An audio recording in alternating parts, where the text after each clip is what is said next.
Why are people attracted to each other? Attraction, love, and relationships are undoubtedly an important aspect of the human social life. They've even been labelled the most important aspect by Tagore, who labelled the two-person group the most crucial social situation, perhaps even the most crucial all human situations. So what is attraction, and why are people attracted to each other? Our group will define attraction as the immediate and positive affective or behavioral response to a specific individual. And these responses can even be the basis for deciding who we develop long-term committed relationships with. I'll first start by discussing 3 specific psychological phenomena established to cause attraction, with a particular emphasis on modern perspective of those factors. Ron will then discuss attraction as a biologically driven, necessary process for mating and procreation. Teresa will discuss how attraction relates to the queer community, and Ron will discuss how attraction relates to various cultures around the world. It's now been established there are many psychological phenomena that exist in a modern social context, and I'll discuss 3 in particular, and also moderating factors. The first one is physical attractiveness. People are attracted to and prefer to affiliate with people who are good looking. The reason for this is because there are benefits to be reaped. Fitzsimmons and Shah's instrumentality principle states that people who are in constant pursuit of personal goals evaluate their relationships by the extent to which they're instrumental in progressing in their active goals. This is in line with evolutionary theory, which we elaborate on by Rowan, such as differential sexual strategies and finding high-quality genes to mix with one's own, which both view attraction as progressing the goals of procreation. In addition, the what is beautiful is good bias, which is a tendency for people to assume attractive people also possess a host of other good qualities, cause attractive people to be better able to facilitate the goals and interests of the admirer, whether they're economic or social, causing the admirer to have positive feelings towards them, therefore increasing attraction. However, there are circumstances where we don't like attractive others. This is demonstrated in the Prattville study, where attraction to a capable target was less when the target did not commit an embarrassing blunder than when they did. Also demonstrated by the matching hypothesis, where people tend to date and marry people of similar physical attractiveness levels to themselves. So we can conclude that objective desirability to an ideal perfect mate is constrained by the perceived likelihood that you'll actually form a relationship with them, therefore causing you to go for a more realistic mate. Flaws humanize people and make them more approachable and thus attractive. The second factor I'll discuss is reciprocity. People like others who like them, and the reason for this is because expressed liking indicates successful relationship establishment. Hohmann's 1961 social exchange theory conceptualizes reciprocity as a basic social exchange and with the provision of benefit to another person is based on the expectation that benefit will be repaid in the future. Expressed attraction is therefore cues the admirer's intent to act in a trustworthy and benevolent fashion during future social exchange with them. So the trust that this brings about causes pleasant interactions between the two people. Pleasant interactions cause you to have positive feelings, and therefore you reciprocate their attraction. However, there are also times when we don't reciprocate attraction. This is stated in Norton and colleagues' law of ambiguity, in which ambiguity, a state of no or minimal acquaintance with the person, leads to greater liking for them. The reason for this is because it allows for self-serving estimates of another person's feelings and liking towards you. This is bolstered by Festinger's cognitive dissonance theory, in which people seek to rectify the aversive state of not knowing one's feelings towards them. This ambiguity leads to rumination and the propagation of thoughts. Furthermore, the person positivity bias, which states that positive information is inferred about minimally on non-acquainted individuals who are viewed optimistically when little information is available about them, means that the rumination and propagation of these thoughts turns out to be positive. So we can conclude that peak reciprocal liking is at moderate levels of other liking. And this is because you have the perks of security. You don't have any concerns about being rejected by them, unlike when there's low levels of other liking. And you also get the perks of ambiguity, the propagation of positive thoughts, unlike when you have high levels of other liking. And the final factor I'll discuss is similarity. People like others who are similar to themselves. And the reason for this is because similarity indicates increased likelihood for successful relationship formation. Burns' reinforcement theory states that humans have an affectance motive, a basic need for a consistent, logical, and accurate interpretation of the world. Therefore, we like similar others because they validate and reinforce our ideas, our values, and beliefs. We tend to then associate them with positive feelings, and this increases our attraction towards them. But as the pattern goes, there are times when similarity does not lead to attraction. It could be said that similarity is only necessary when people are uncertain about the likelihood for successful relationship formation. Aaron and colleagues' self-expansion theory states that people have a fundamental motivation to expand their potential efficacy and acquire new self-content. And a big way in which humans do this is through the relationships they form. So we'll end by saying that attitudinal similarity is definitely necessary because it prevents having conflict and arguments with a partner in your relationship. But interest and hobby similarity are not necessary. They allow for learning and trying something new. Rowan will now take a step back and have a look at the unconscious, automatic cognitive processes of evolutionary theory. People like others who are similar to themselves, and the reason for this is because similarity indicates the increased likelihood for successful relationship formation. Burns' reinforcement theory states that humans have an affectance motive, a basic need for a consistent, logical, and accurate interpretation of the world. So we like similar others because they reinforce one's ideas, values, and beliefs. Therefore, we associate them with positive feelings and increases our attraction towards them. However, as the pattern goes, there are times when similarity does not lead to attraction. Aaron and colleagues' self-expansion theory states that people have a fundamental motivation to expand their potential efficacy and acquire new self-content. And a way in which we do this is through our relationship with others. Therefore, you would predict that we'd be attracted to people most different to ourselves as they offer maximum possibilities for self-expansion. So we can conclude that attitude similarity is necessary as it prevents conflict and arguments with our significant other, but interest and hobby similarity is not necessary as it allows for learning and trying something new. Rowan will now take us a step back to the unconscious, automatic cognitive processes of evolutionary theory and its impact on attraction. Hi, my name is Rowan, and I'm going to be talking to you today about the evolutionary perspective of attraction. I've decided to dress up for the occasion. This is the suit that I wore to my brother's wedding at the beginning of this year. Now, where does attraction come from? Now, to talk about this subject, I'm going to be leaning on the work of one Professor David M. Buss. Born in 1953 in Indianapolis, he has a huge range of work, and he is considered one of the founding fathers of evolutionary psychology, marrying evolutionary theory with social psychology. He has literally written a chapter in the Book of Love not just once, but twice. All of his work gives us insight into the basic tenets of attraction, and using evolutionary theory as a basis, we can figure out where attraction comes from and what it does for us.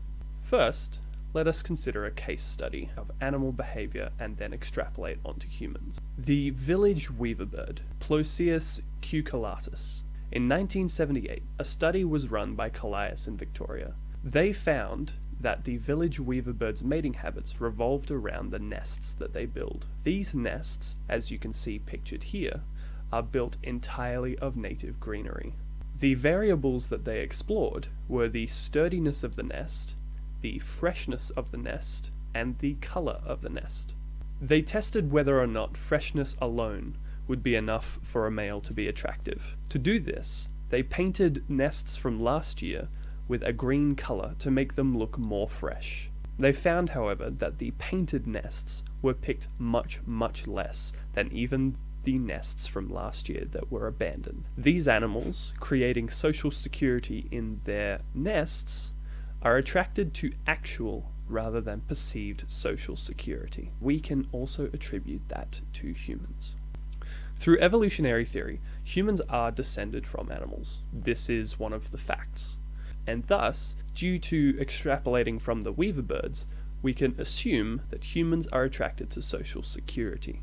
Continuing on through evolutionary theory, for a species to survive, there must be a diverse gene pool. And so, to make this goal easily achievable, it is usually attractive people that have what we call good genes.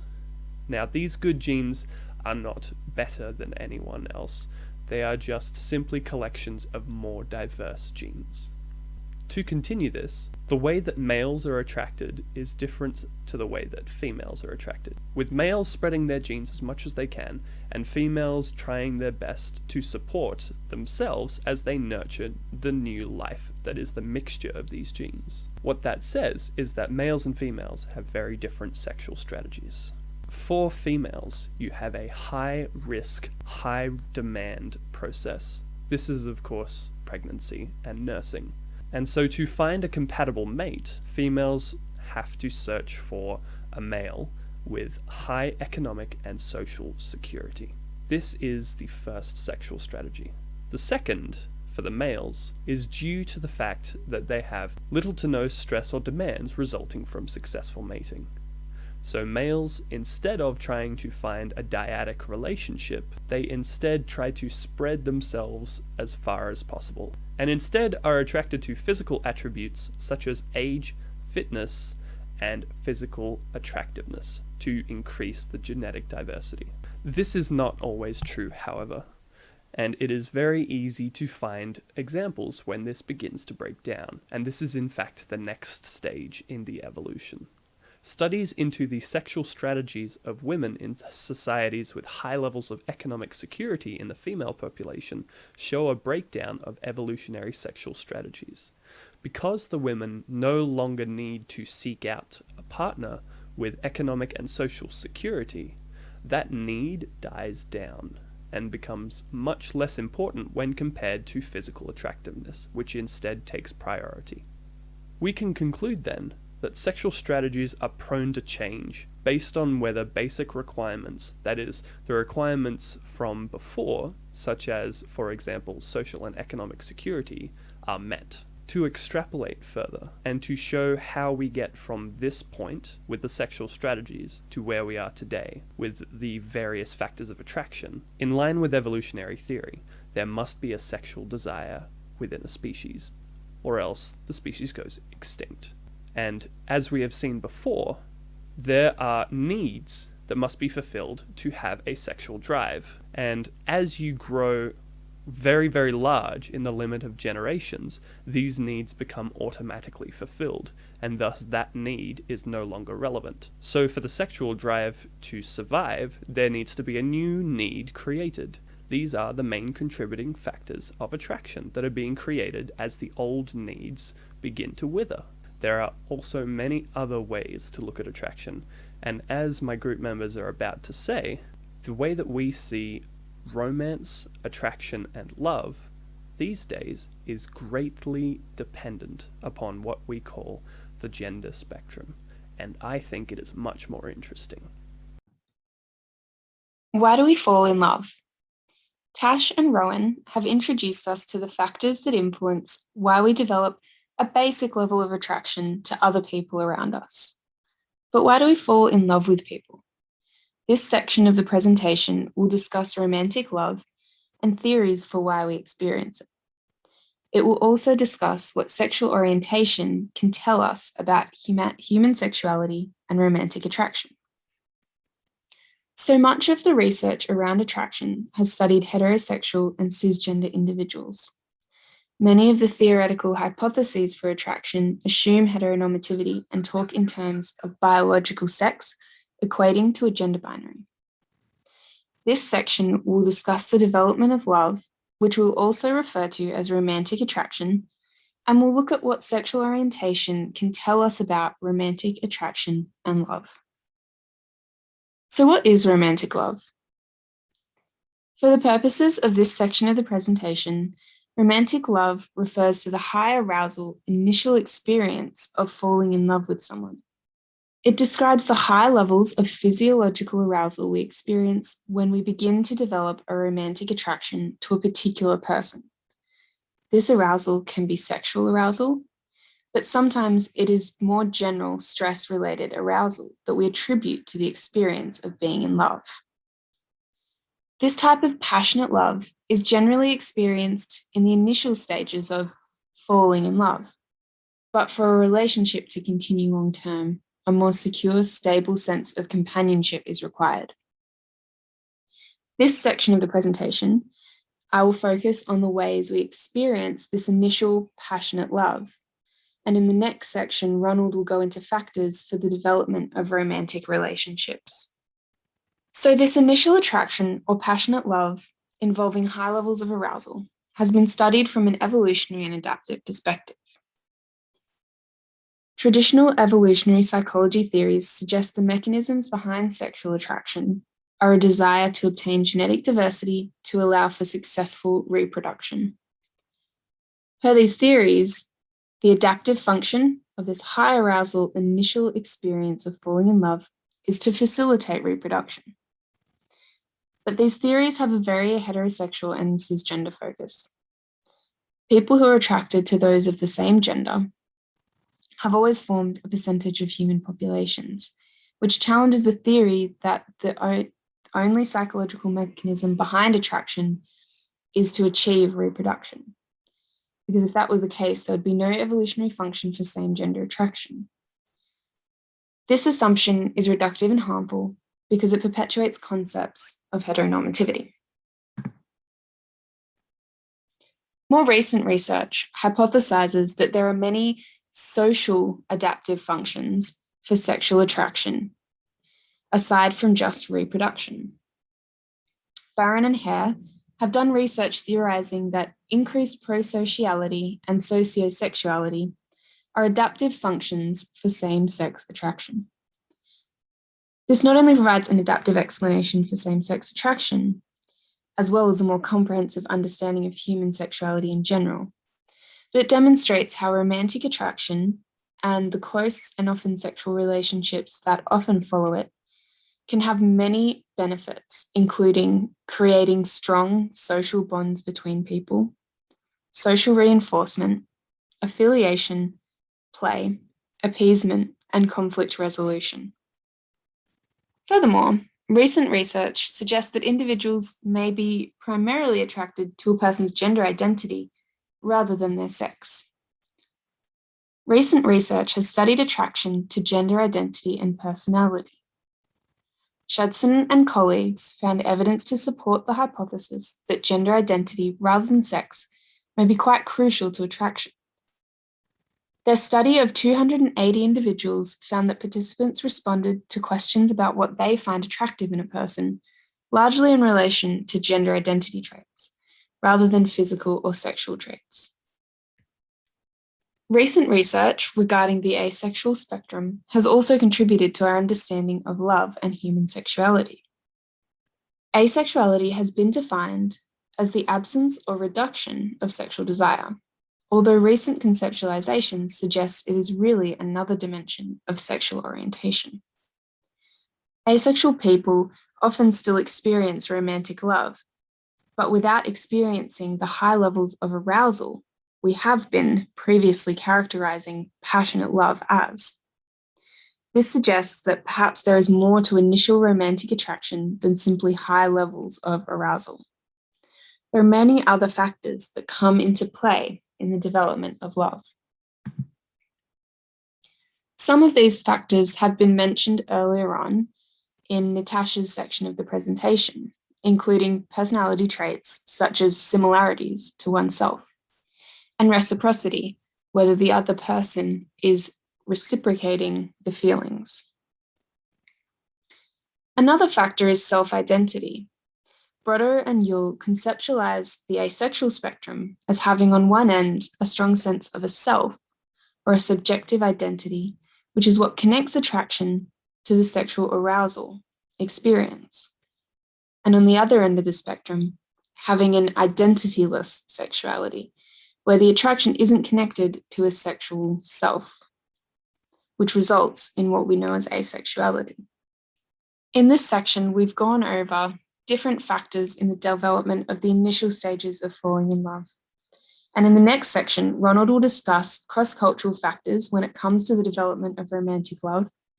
And then he'll explore the next level of romantic attraction that leads to actually building and maintaining a relationship, including looking at attachment styles. Hi, my name is Ronald, and I'm the final speaker of this presentation. As being recently pointed out by more researchers, research in different areas in psychology are weird, which is only representative of a small part of the population in the world, and this leads to a lot of initial findings in psychology studies showing questionable applicability, especially in cross-cultural settings. My part aims to gain attention to cultural variations in interpersonal attraction by examining cross-cultural research in two main aspects in attraction. One is the previously mentioned similarity attraction effect, and the other is attachment. People being attracted to each other by similarity, or the similarity attraction effect, has long been recognized as one of the most major factors that leads to attraction. In fact, it is so easy to work that a study on American college students found that participants rated their potential partners more positively and felt more intimate to them by simply knowing that they are doing the same activities at a similar time, even provided no other information. However, cross-cultural studies suggest that similarity attraction effect may be a stronger determinant of attraction in one culture than another. A study among Canadian and Japanese participants put them in different scenarios, such as rating their best friends and meeting a stranger. Findings suggested that although similarity attraction effect existed in both Canadian and Japanese participants, Canadian participants reported their friends as having much higher similarity in terms of personality, altitude, and activity than their Japanese counterparts, as we can see from the graph. In addition, Canadians showed much higher levels of liking to a stranger when being told that the stranger shared high similarity to them in comparison to the Japanese participants. Although the general consensus considers the similarity attraction effect being functionally universal, cultural differences suggest that Japanese consider similarity as less of a reason for attraction and making friends. As North American societies, which includes Canada, operates on an open relationship market, which means that people have more opportunities to meet new friends and hence consider more on features of attraction, such as similarity. The Japanese society, however, largely operates on a closed relationship market, in which people tend to stick to their pre-existing social groups, and this leads to fewer opportunities to form new relationships. Japanese are hence less likely to attend to the stimulus of attraction and think of similarity as less of a reason they are friends with one another. Now let's have a look at cultural variations in attachment, as it heavily bases on attraction and plays a critical role in relationship maintenance. The adult attachment theory extends on the attachment theory that was used to study infant carrier relationship and examines different adult attachment styles and their different outcomes in relationships. According to the adult attachment theory, secure individuals have high social capabilities and are able to give and receive intimacy from others and are confident in relationships. Having an anxious ambivalent attachment style leads to trust issues, rely heavily on social approval, and concerns about being rejected in relationships. Finally, avoidant individuals rely on themselves regardless of their relationship status, and having problems with intimacy and relying on others. However, having some attachment styles are found to have unexpected outcomes in collectivistic cultures. A study conducted by Pepin and colleagues found that although attachment avoidance predicts worse relationship outcomes consistently in both Chinese and Western participants, the study also found that some Chinese women are attracted to men with higher rather than low attachment anxiety. Then, how do we explain this? Since group belongingness plays a crucial role in self-identification in collectivist cultures, it is not uncommon for individuals to seek assurance of connection with others. Men having attachment anxiety in this case may provide women with the impression that they genuinely care about the current relationship instead of being a warning sign of potential negative relationship outcomes. More generally, having anxious ambivalent attachment style in this case may hence be more common and socially acceptable in collectivistic cultures. It is also worth mentioning that if we look at cross-cultural societies in adult attachment over the years, it seems like there may be a decreasing trend for people to have avoidant and anxious ambivalent attachment styles in collectivistic cultures over the last decade. The pioneering study in this area by Chen and Kwon indicated a negative association between individualistic cultural orientation and avoidance attachment style. Later studies, such as by Ho and colleagues and Lin and colleagues, also found that the difference between participants from Asian and Western societies have also decreased. An explanation would be due to the rapid integration of individualist values by globalization throughout the last decade. Once again, studies in attraction in a cross-cultural context is still limited at the moment, And a good way to try to explain the differences is by relating it to the core values of different cultures. It is clear that this area requires further exploration, and a lot of questions are yet to be answered. To conclude, in this presentation, Tash first examined the psychological phenomena that caused attraction and modern perspective of these factors. And then, Ruan took a look at attraction from a biological approach. Theresa investigated attraction in the queer community, and I examined the cultural variations in attraction. So why are people attracted to each other? There are simply so many ways to approach this question and trying to explain the behavior that is basic to reproduction and survival of the human race. But it is safe to say that there are still much work to be done before we can thoroughly explain interpersonal attraction. Thank you for your attention.